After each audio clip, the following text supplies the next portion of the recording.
안녕하세요. 윤화방송 북텔러 지니입니다. 오늘 우리의 영혼을 적셔줄 책은 타라브렉의 자기 돌봄입니다. 세계적인 심리학자이자 대표적인 불교 명상가로 잘 알려진 타라브렉은 서양의 심리학과 동양의 불교 명상을 결합한 심리치료 프로그램으로 전 세계 사람들에게 공감과 위로를 주고 있는데요. 타라브렉은 이 책에서 지금보다 더 나은 사람이 되려고 애쓰지만 이것만 있으면 행복할 텐데 하는 식의 조건화된 삶에 갇힌 사람들에게 스스로를 보듬고 돌보는 능동적인 지혜를 전하고 있어요. 불안한 세상을 살아가는 가장 빠르고 확실한 방법. 자기 돌봄의 기술을 지금 만나보시죠.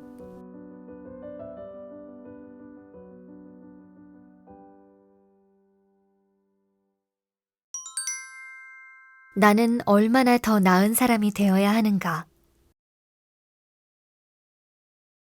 지금 이대로의 내 모습이 충분하지 않다는 생각에서 벗어나기 위해 우리는 여러 가지 전략을 동원하다 스스로를 방치하기도 하고 세상에 반항을 하며 거칠게 살아가기도 한다. 그 가운데 가장 악이 없는 전략은 더 나은 사람이 되고자 하는 노력이다. 사회의 기준에 순응하고 타인을 기쁘게 하고 그로 인해 자기 만족에 도달하는 것이다. 바로 자기 개발이라는 트렌드다. 자기 개발이란 자신의 몸과 마음, 영혼을 더 완벽한 것으로 만들려는 것. 그래서 우리는 책을 읽고 자기 개발에 관한 강연을 듣고 열심히 일하고 더 좋은 생각을 한다. 워싱턴의 보더스 서점에서 한 남자 손님이 점원에게 물었다. 자기 개발 코너가 어디입니까? 그러자 점원이 대답했다. 만약 제가 그걸 알려드리면 자기 개발의 의미가 무색하지 않을까요? 셀프 헬프가 스스로 돕는다는 뜻이니 알아서 찾아가라는 점원의 농담이다. 하루에도 자기 개발에 관한 책들이 수십 종이나 출간된다. 인기가 치솟는 자기 개발 강사들은 큰 돈을 벌기도 한다. 그만큼 우리는 자기 개발이라는 강박에 사로잡혀 있으며 끊임없이 자신의 내면을 모니터링한다. 내가 지금 더 좋아지고 있는 걸까? 내가 기준을 충족하고 있는 거야? 자격증을 더 따야 하지 않을까? 그러나 우리가 충족시켜야 할 기준은 만족되지 않는다. 내가 세운 기준, 세상과 사회가 부과하는 기준은 언제나 지금 내 모습과 너무나 멀고 설령 기준에 도착했더라도 또 다른 기준이 새롭게 등장하기 때문이다. 마치 신기루처럼 말이다. 어쩌면 우리 삶의 가장 중요한 목적은 훌륭한 프로젝트, 자신이 가치 있는 존재라고 느끼기 위한 계획을 세워놓고 살아가는 데 있는지도 모른다. 그 프로젝트는 좋은 엄마, 능력 있는 직장인, 타인을 도와주는 사람, 훌륭한 인격자 등 다양하게 구성되어 있다.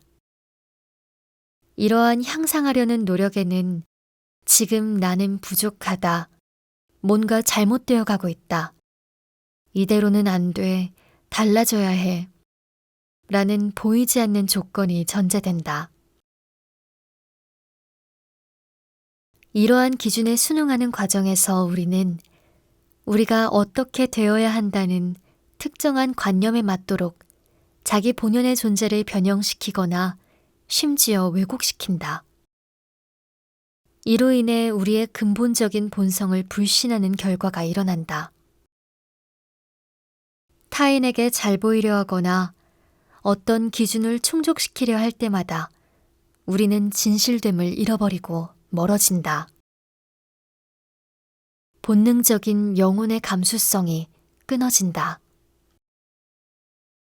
훌륭한 프로젝트에서 실수와 실패는 곧 그 사람을 평가하는 기준이 된다.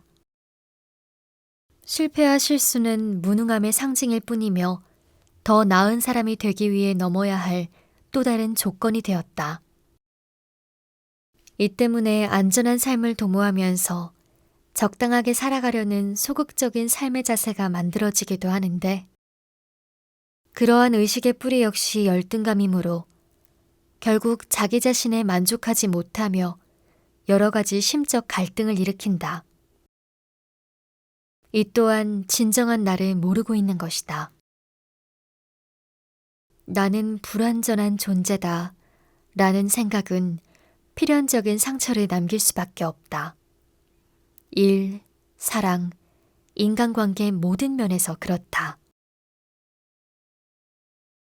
나는 있는 그대로 완전한 존재라고 인식한다면 우리는 상처받지 않으려는 필사적인 노력이 아니라 상처, 실패, 좌절, 절망 등 모든 부정적인 일에 당당하게 맞설 수 있다는 뜻이 된다. 인간은 실패하고 상처 입고 아파할 자유가 없다면 진정으로 사는 것이라고 할 수 없다. 나는 완전한 존재라고 생각하면 우리는 마음껏 살 수도 마음껏 사랑할 수도 있다. 지적장애인 스포츠 축제인 스페셜 올림픽 50m 달리기에서 1등을 한 어느 소녀가 기쁨에 겨워 펄쩍펄쩍 뛰었다. 소녀는 부모에게 소리쳤다. 엄마, 아빠 보세요. 내가 1등 했어요. 부모는 그 광경을 보고 눈물을 터뜨렸다. 세 사람이 서로를 부둥켜 안은 채 너무 오랫동안 눈물을 흘리자 한 올림픽 관계자가 다가가 물었다. 실례지만 뭐가 잘못되었나요? 어머니가 눈물을 닦으며 대답했다. 아니요, 모든 게 잘 되었어요. 오늘 우리 딸이 처음으로 말을 하기 시작했어요. 장애인 소녀의 가족은 순수한 기쁨을 느끼고 있었다. 만약 부모가 딸아이를 평범한 아이와 비교하고 부끄러워하고 가슴 아파했다면 어땠을까? 늘 불안해하고 죄책감을 느끼며 살아갔을 것이다. 그 감정은 아이에게도 고스란히 전해졌을 테고 가족은 불행해졌을 것이다. 부모는 장애를 가진 딸을 있는 그대로 받아들이고 그 애가 할 수 있는 일을 찾아 나서며 그 과정에서 행복하게 지내왔다. 딸아이의 말문이 터진 것은 그 순수한 기쁨이 만들어낸 기적이다. 있는 그대로 지금 이 순간을 받아들인다면 세상에는 얼마나 많은 기적이 일어날까?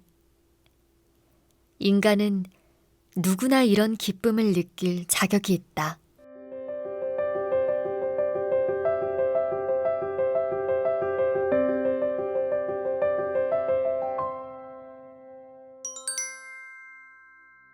아픈 나를 위로하는 명상.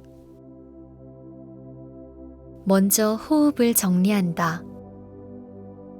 깊게 천천히 호흡하면서 내쉬는 숨과 함께 모든 것을 내려놓는다. 호흡을 느끼며 지금부터 머릿속에 떠오르는 모든 것들에 마음을 열겠다고 다짐한다. 요즘 나를 힘들게 하는 것들을 중심으로 명상 주제를 선택한다. 기억에서 지워버리고 싶은 일, 꽉 막힌 감정으로 터질 것 같은 일, 과거로 돌아가 해결하고픈 사건을 떠올린다. 그것은 불안과 분노로 반응했던 인간관계이거나 스스로 주눅들어 이용당했다고 느끼는 일일 수도 있다. 소외되거나 자신이 모자라다고 느끼는 부분일 수도 있다. 아니면 몸에 대한 나쁜 기억이나 건강 문제일 수도 있다. 마치 한 편의 영화를 보듯 그 상황을 머릿속에 떠올린다. 그리고 당시 나에게 일어난 반응을 정지된 화면처럼 멈춘다. 그 다음 무슨 일이 일어나는지 관찰하라. 누군가의 대화를 옆에서 엿듣듯이 주의를 기울인다. 그때 나의 얼굴 표정과 행동은 어떠했는지 느껴본다. 어떤 감정을 느끼고 있는지, 내가 무엇을 원하고 무엇을 두려워하는지 헤아린다.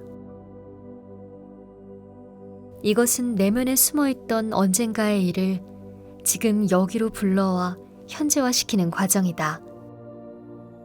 생각하기도 싫은 그 일을 있는 그대로 내 안에 있을 수 있도록 약간의 공간을 내주는 것이다. 그 다음 부드러운 시선으로 지금 나에게 무슨 일이 일어나는지 살핀다.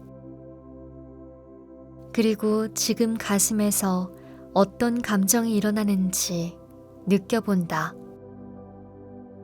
두려움이나 수치심 혹은 소외감일 수 있다. 조금 더 나아가 그 일로 인해 일어날 수 있는 최악의 상황을 상상해보라. 내가 화났다고 믿는 부분은 무엇인지 관찰한다. 또 앞으로 잘못될 것이라고 믿고 있는 것은 무엇이 있는지, 그리고 그 상황이 당신의 삶에 관해 무엇을 말해주는지 관찰한다. 어쩌면 당신은 이렇게 믿고 있을지도 모른다. 아무도 나를 좋아하지 않아. 어떤 일도 제대로 해내지 못할 거야. 내가 하는 일은 용서받지 못할 거야. 그 일 때문에 나는 행복하지 못할 거야. 사랑을 받고 행복하려면 지금과 달라야 해. 이러한 강력한 믿음이 있다면 자신의 몸 어디쯤에서 어떻게 존재하는지 느껴보라. 그런 생각을 믿는다는 것이 어떤 느낌인지 살펴보라. 그 느낌이 내 몸에서 어떻게 드러나는지 실제 느껴보라. 얼굴이 찡그려지거나 입술을 깨물 수도 있다. 나에게 뭔가 잘못된 것이 있다고 느낄 때 나의 얼굴에 어떤 느낌이 드는지 관찰한다. 그 느낌이 얼마나 오랫동안 당신과 함께 머물고 있었는지, 그것이 어떻게 당신의 삶을 변화시켰는지 느낄 수 있다. 또 그것이 당신에게서 무엇을 잃어버리게 했는지도 느껴볼 수 있다. 지금 자신의 가장 약한 부분을 느껴보라. 그것이 당신 안에서 어떻게 움직이는지 느껴본다.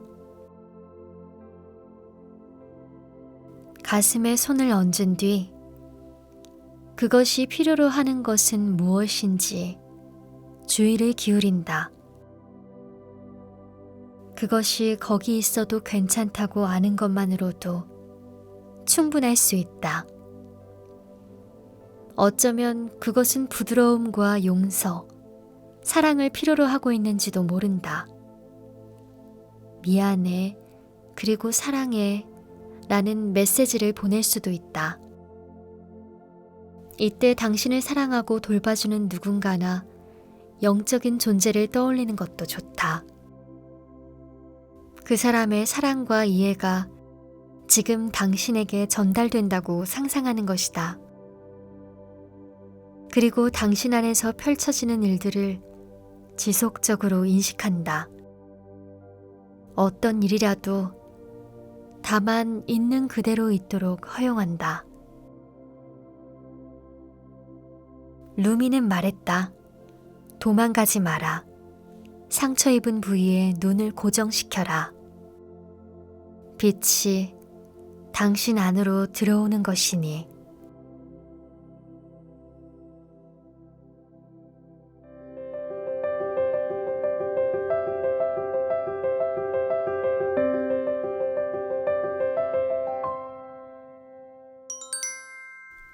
내 속의 모든 나를 용서하다. 검은 선글라스를 낀 남자가 레스토랑에 들어오면서 한마디 했다. 여기는 왜 이렇게 어둡죠? 남자는 선글라스를 낀 사실을 잊고 있었다. 나는 부족하다, 못났다, 완전하지 못하다는 선글라스 때문에 우리는 진정한 본성을 알아보지 못한다. 나의 본성을 깨우치는 훈련은 선글라스를 끼고 있다는 사실 인식하고 벗기, 즉 나는 부족하다는 자기 혐오, 자기 불만족을 알아채고 그런 자신에게 연민을 보내는 것이다. 연민의 눈길로 나를 바라볼 때만이 나의 완전함을 깨우칠 수 있는 생각과 믿음이 생긴다. 자기 혐오와 자기 불만족도 어떤 면에서는 나를 사랑하는 하나의 방법이다. 더 나은 나를 만들기 위한 노력이 뒤따르기 때문이다. 그러나 이것은 잘못된 사랑이다. 나를 진정으로 사랑하는 마음이 없는 자기 비판, 자기 불만족은 삶을 고통스럽게 만든다. 나를 사랑하는 데는 용기가 필요하다. 있는 그대로의 나를 받아들이고 지켜보겠다는 용기. 그 힘으로 우리는 삶의 온갖 고통과 괴로움, 두려움과 맞설 수 있다. 인생을 살아가면서 만나는 힘들고 아픈 요소들은 무서운 것이 아니다. 나의 본성, 나의 선한 마음을 믿으면서 충분히 감싸 안을 수 있다.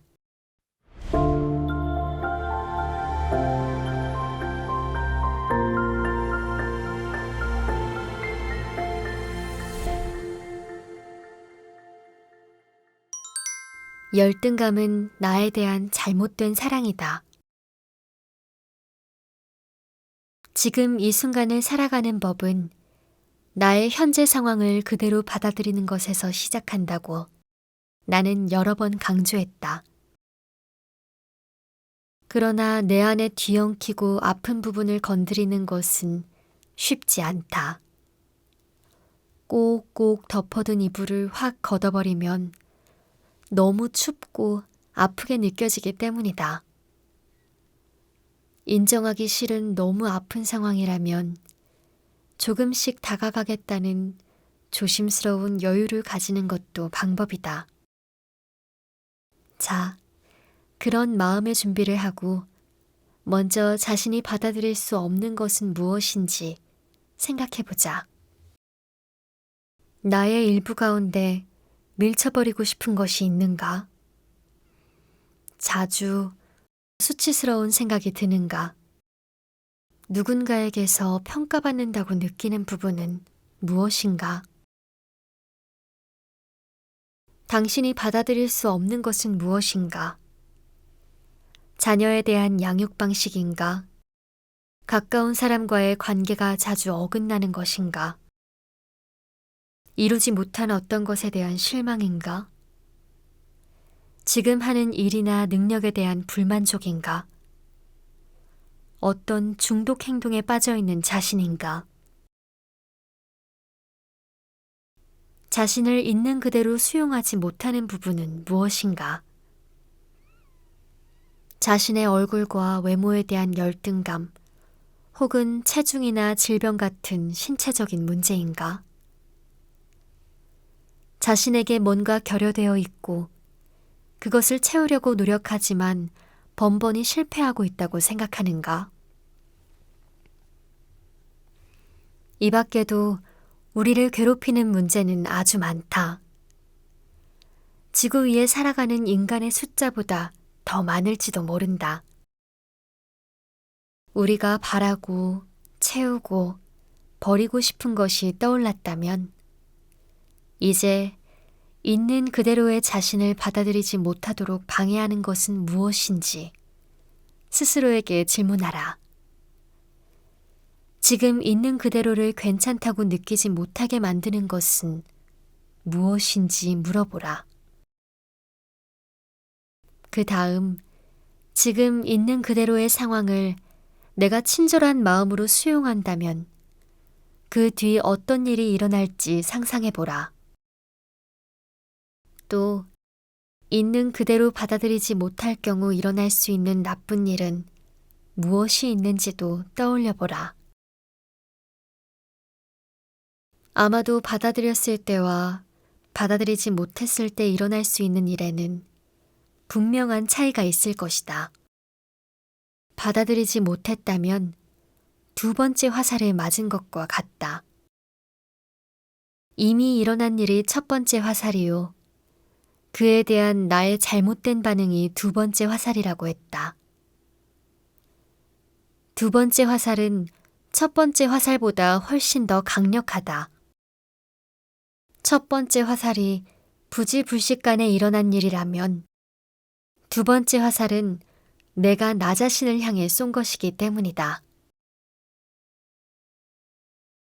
두 번째 화살에 맞지 않는다면 어떻게 될까? 지금 우리의 경험과 있는 그대로의 자신을 받아들인다면 어떻게 될까? 여기서 받아들인다는 것은 내가 의도하는 어떤 특정한 방식에 대한 기대가 아니다. 물론 우리의 뇌는 그걸 바라고 있을지도 모른다. 곧 괜찮아질 거라고. 시간이 흐르면 완전히 바뀔 거라는 생각. 모른 척 잠시 피해 있으면 좋아질 거라는 기대이다. 그러나 받아들임은 그런 막연한 생각 뒤에 숨는 것이 아니다. 그런 잘못된 믿음이 오히려 두 번째 화살을 합리화시킨다. 지금 화를 내고 분노하지만 나는 곧 수습할 수 있다. 이 고통만 사라지면 행복할 것이다. 조금만 능력이 있다면 성공할 수 있다. 라는 식으로 상황을 무시해버리는 것이다. 즉, 나에게 두 번째 화살을 쏘아보내는 동안에도 우리는 스스로 자신이 상황을 통제할 수 있다고 믿는다. 그러면서도 계속 끌려간다. 칼 로저스는 말했다. 있는 그대로의 자신을 받아들이기 전까지 우리는 결코 변화되지 않는다. 있는 그대로 받아들일 때만이 우리는 변화할 수 있고 변화가 가져오는 자유를 누릴 수 있다는 말이다. 역설적이게도 지금 이 순간을 받아들이는 것이야말로 우리가 바라는 모든 것의 전제 조건이 된다는 뜻이다. 그런데 우리는 그걸 뒤집어 버린다. 있는 그대로 받아들이지 못한다. 자신이 변화하기 위해서는 두 번째 화살을 계속 맞고 있어야 한다고 생각하는 것이다. 치유의 시작점은 우리가 맞은 두 번째 화살을 분명하게 인식하는 데서 출발한다. 그런데 우리가 나를 찾는 영적인 여정을 더 깊이 걸어갈수록 그 화살은 점점 더 예민해진다. 어떤 특정한 생각에 아주 약간 기울어지려 하면 얼른 스스로에게 불만을 품는다. 나에겐 뭔가 문제가 있어 라는 생각이 끊임없이 일어나는 것이다. 이 미묘한 화살, 그러니까 자신을 공격하는 성향은 매우 조심스럽게 다뤄야 한다. 그것을 끝까지 추적하지 않으면 우리 안에 가장 본질적인 상처를 치유할 방법이 더는 없기 때문이다. 인도의 영적 스승 스리 니사르가다타가는 이렇게 말했다. 당신에게 필요한 것은 모두 이미 당신 안에 있다. 당신은 존중과 사랑으로 스스로에게 다가가기만 하면 된다. 자기 비난과 자기 불신은 커다란 실수이다. 당신이 끊임없이 고통에서 도망가고 기쁨을 구한다는 사실은 당신이 스스로를 사랑하고 있다는 징표다. 내가 당신에게 바라는 것도 바로 이것이다. 자신에 대한 사랑을 완벽한 것으로 만들어라. 다시 한번 부탁한다. 자신에 대한 사랑을 완벽하게 만들어라. 자신의 무엇도 부정하지 마라. 무한과 영원을 자신에게 부여하라. 그리고 어쩌면 당신은 그런 것조차 필요 없는 존재임을 발견하라. 당신은 이미 그것들을 넘어선 존재이므로. 당신이 끊임없이 고통에서 도망가고 기쁨을 구한다는 사실은 당신이 스스로를 사랑하고 있다는 징표이다. 라는 구절은 잘못된 도피처가 지금까지 우리가 스스로를 돌보기 위해 기울인 최선의 노력이었음을 말해준다. 참으로 안타까운 일이다. 우리는 스스로를 비난하는데 너무 익숙해져 있다. 그럴 수밖에 없다. 그것이 우리가 알고 있는 우리 자신을 사랑하는 최선의 방법이기 때문이다. 니사르 가다타가의 말처럼 우리는 거기서 멈추어서는 안 된다. 자신에 대한 사랑을 더 완벽하게 만들어야 한다. 무엇이 가장 완벽한 사랑일까? 사랑의 가장 순수한 형태는 바로 관심이다. 우리가 나 자신에게 온전한 주의를 기울이고 섬세한 관심을 가지는 것이 사랑이다. 온전한 관심은 바로 지금 이 순간 깨어있기다. 인도의 성자 바푸지는 말했다. 내 사랑하는 아이들아, 더 이상 너희들의 가슴을 부수지 마라. 자신에 대해 판단을 내릴 때마다 너희들은 너희의 가슴을 부수는 것이다. 이제는 너희들이 살아야 할 때, 너희들이 너희의 본성인 선함을 축복하고 알아야 할 때가 왔다. 어떠한 사람도 어떠한 사물도 그리고 어떠한 생각이나 이상도 너희들을 방해할 수 없다. 심지어 누군가가 진리라는 이름을 들고 나온다 해도 그저 그것을 용서하라. 그 알지 못함을 용서하라. 그것에 맞서 싸우지 마라. 그저 내려놓아라. 그리고 너희의 본성인 선함 속으로 숨을 쉬어라.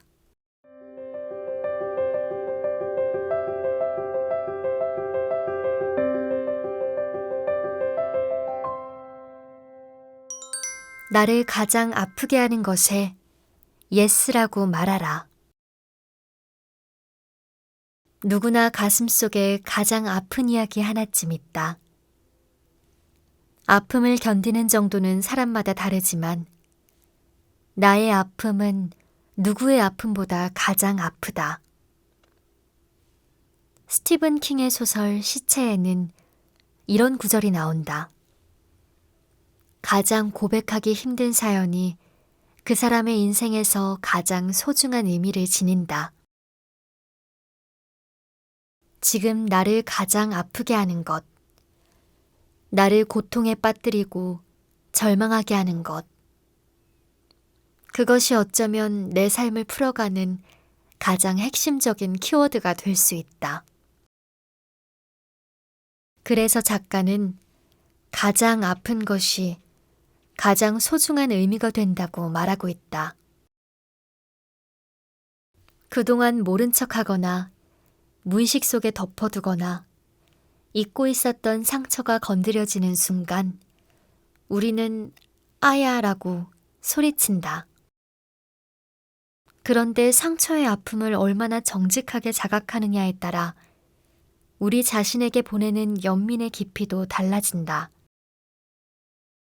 나를 향한 연민의 온도가 높을수록 상처를 온전히 보듬으며 진정한 나를 깨닫게 되는 것이다. 딸의 일탈과 방황으로 괴로워하던 여인이 있었다. 그녀는 딸아이가 자신 때문에 잘못될 거라고 자책했다. 그녀는 자신을 부족하고 능력 없는 사람이라고 생각했다. 어려서부터 부모와 친구들에게 늘 실망감을 주었으며 직장 생활에서도 인정받지 못했다. 딸을 키우면서 그녀는 늘 자기가 잘못하고 있는 것은 아닌지 불안해했다. 불안함 속에서 바라보는 딸아이는 늘 위태로울 수밖에 없었다. 나는 그녀에게 물었다. 사람들에게 실망감을 안길 때 당신의 몸에서는 어떤 느낌이 들었나요? 그녀는 가슴 속에서 뜨거운 덩어리가 뭉클거리는 듯 고통스럽고 또 가슴 속이 뻥 뚫린 듯 외롭다고 했다. 나는 그 느낌 그대로 온전히 느껴보라고 했다. 그러고 나서 그녀에게 물었다. 이 느낌을 언제부터 느껴왔나요? 고통스럽고 외로운 느낌 말입니다. 이 부분에서 그녀는 말을 잇지 못했다. 그리고 힘겹게 대답했다. 무척 오래전부터요. 오래전부터 이 느낌에 매여 살았던 것 같아요. 우리가 아야 하는 부위와 진실하게 접촉하면 깊은 슬픔이 올라온다. 영혼의 슬픔이다. 이것은 생명을 가진 존재는 모두 고통받고 힘든 시간을 겪는다는 자각으로 넓어진다. 보다 포괄적인 슬픔에 대한 감각이 생겨나는 것이다. 시 치유의 시간으로 유명한 시인 페샤 거틀러는 말했다. 마침내 예를 향하는 길에서 나는 나의 삶에 대해 아니오라고 말하는 무수한 장소와 마주쳤네. 그녀는 또 나는 그것들 하나하나를 들어올려 내 가슴에 가까이 가져다 대고 신성하다, 신성하다라고 말했다네. 이것은 우리 안에 있는 것과 접촉할 때마다 그것에 대해 조금씩 더 부드러움을 가지고 대처해 나간다는 뜻이다. 그런데 나와 수련을 해온 많은 사람들이 처음에는 자기 가슴에 손을 얹고 친절을 베푸는 것을 낯설어했다. 지금까지 그들이 자신과 맺었던 관계와 정반대되기 때문이다. 늘 자신을 모자라다. 아무것도 아니다. 고통을 느끼는 건 당연하다고 생각하다가 갑자기 자신을 부드러운 눈길로 바라보려니 선뜻 내키지 않는 것이다. 나는 그들에게 눈을 감고 가슴에 손을 얹은 뒤 누르는 세기를 조금씩 달리하면서 느껴보라고 했다. 손으로 가만히 누르는 행위에서 부드러운 현존의 감각이 일어난다. 나는 평소 자신을 신뢰하고 돌봐주며 이해해주는 누군가를 떠올려 보라고 한다. 친구나 할머니, 성직자가 될 수도 있다. 아니면 개인적으로는 알지 못하지만 자애로운 인품을 갖춘 학자나 상담가가 될 수도 있다. 마치 그들의 에너지가 자신의 손을 통해 가슴으로 흘러들어온다고 상상하는 것이다. 자신이 신뢰하고 존경하는 사람의 눈과 가슴을 통해 객관적으로 나의 상처와 고통을 수용하고 연민을 가질 수 있게 된다. 차츰 나는 혼란과 슬픔이 사라지길 바라는 작은 자아가 아니라 고통을 수용함으로써 더 큰 자아를 느끼게 되었다.